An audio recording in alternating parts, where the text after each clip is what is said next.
Make some noise, Mr. Dan Poppe.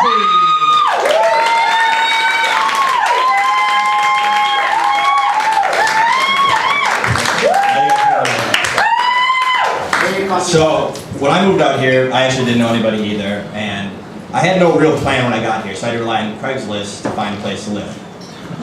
Which can be unfortunate. I mean, Craigslist to find a roommate is kind of like roommate Russian roulette. The only real difference is, with real Russian roulette, if you lose, you suffer a lot less. I actually had a roommate, I found this out after I moved in. He told me he worships the devil.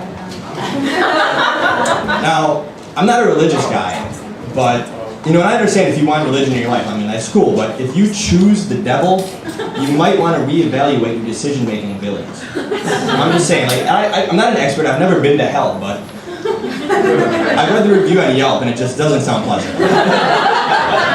So, and believe it or not, he was not my worst roommate. The worst roommate I just got rid of, she just moved out, and it was because she was a neat freak, which you might be thinking, if you've never lived with a neat freak, you're like, what's wrong with that? I didn't know either.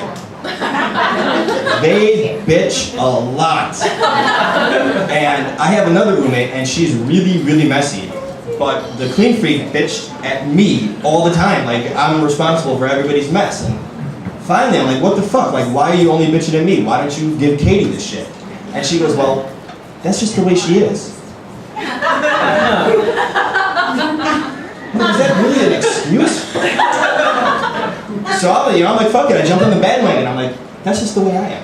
And it's not my fault that my definition of dirty and your definition of dirty are two different things. I'm like, I would love to clean, just as far as I'm concerned, this apartment has never been dirty. So, also she was allergic to cats, which really is the only pet that I wanted. I don't really want to take care of a dog, so, you know, I was excited, I got a cat. And I also found the cat on Craigslist. And I get a hold of the guy, you know, and I'm like, I want this cat, like I guarantee I want it. He tells me the intersection that he lives near, you know, he's like, give me a call when you get there. So I get there thinking he's gonna give me like further instructions when I get there, like, I live here, go there. And I get there and call him and he's like, I'll be right there. Which at first, you know, I'm so excited about getting the cat, I didn't think of anything. And some time goes by and I start thinking. Like, he knows where I am, he knows I'm holding this cat carrier, and he knows how much money I have in my pocket. So I started to get nervous. I'm like, shit. Am I gonna get robbed here? Like, I don't want to have to go to work with a black eye and tell everybody I got beat up trying to buy a kitten. But on the other hand, I just spent an hour and a half in the subway to pick this fucking thing up. So I'm not going home. So I'm like, I'm getting pumped. I'm like, should I put the money in my sock? I'm like, I don't know what to do. Should I hide the cat carrier until he comes with the cat? Like, and finally he shows up, you know, and I see him walking down the street, and I see him with the cat carrier, and he walks up to me and goes, you got the money? So I don't know, I don't know what to say, so I'm like, you got the cat? So, we make the exchange, I walk away with this kitten, and the feeling that I just did something very, very illegal. So, it had none of his vet work done, so I had to take it in, get the shots, you know, get everything taken care of, and the vet's looking it over and he's like, you know, any problems? I'm like, I don't know, she winks a lot for some reason, and she has a runny nose. I'm like, I don't know what that is. And he looks it over, shines a light in her ears, and he's like, alright, I think your cat has feline herpes. I got mad as hell. I'm like, are you fucking kidding me? This cat is 6 weeks old. How? He's like, calm down, it's not a big deal. I've had many cats that had herpes, not a big deal. So, the first thing in my head is, I'm like, am I gonna catch this shit? Like, I don't know. I'm sleeping, the cat licks me in the face. But here comes the problem is, he's telling me it's not a big deal, and I really, really, really want to believe him. But I'm looking at the biggest cold sore I've ever fucking seen. And he's telling me herpes isn't a big deal, and I'm just having a hard time buying it. So, thank God for smartphones, you know, I'm just like, yeah, obviously not a big deal. I'm sure they're gonna find a cure any day now. And it turns out that it's basically like a cold. I don't know why in the hell they call it herpes. I think somebody just thought they'd get a laugh and freak people like me out.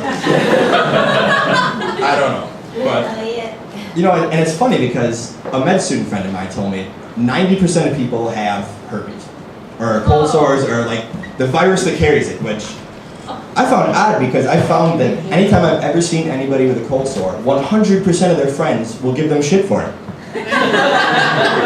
So, I don't know, I mean, maybe like it's constantly the 10% that doesn't have it, but I don't know, but people just love giving people shit for their cold sore. You know, and I shouldn't give the vet a hard time. I actually wanted to be a vet when I was a kid. But I actually wanted to be a lot of things, you know, like it basically changed like I wanted to be. I wanted to be an astronaut, I wanted to be this, I wanted to be that. I actually also wanted to be a magician, which, thank fucking God that didn't happen. And I'm not saying there's anything wrong with being a magician, but like, me personally, I would have been like the biggest douche alive. Like I just know like having all this knowledge that people don't have, like people to do all this shit that people can't do, I would have just had way too much fun with it, you know? Like I would have never made like a normal entrance, like a party would be going on, and also like, the room starts filling up with smoke. Oh, Jesus. Not quite, but close.